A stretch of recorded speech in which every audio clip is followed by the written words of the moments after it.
Oh, that was a lot of good information. I have some follow-up questions. Is that okay?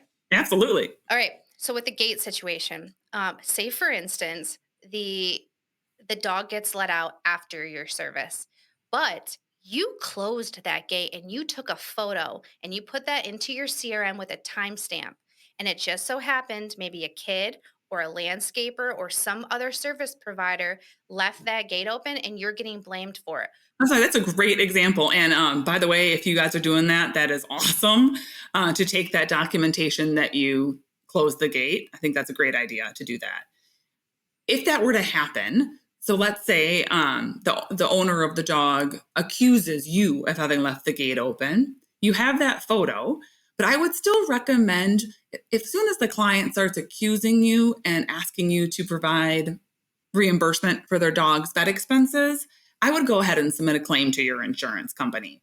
In the case of Pet Sitters Associates, if there's documentation that obviously you closed the gate and somebody else let it open, we're probably not going to cover the claim, but we'll still defend you. So if it Okay. goes to a court situation, we'll provide you with defense costs. So that's a really important thing. If you don't have that photo documentation and it's a he said, she said situation, the claims adjusters will fully investigate and do their best to determine what is right. I think insurance companies sometimes get kind of a bad rap in the media that they're always trying to not pay claims.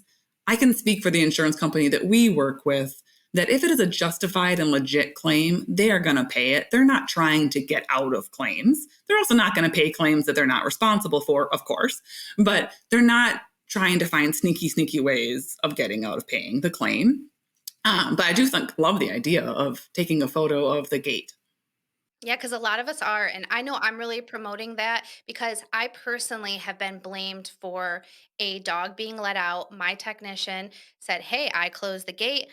But I don't know. I didn't know what actually happened. Luckily, the dogs made it home. And so after that, I made it standard policy. I built that trigger into our CRM that all of us must take a photo of the gate and email it to the customer before we can even close the job out. So we have that protection. I love that you said that you, that legal, you will get legal assistance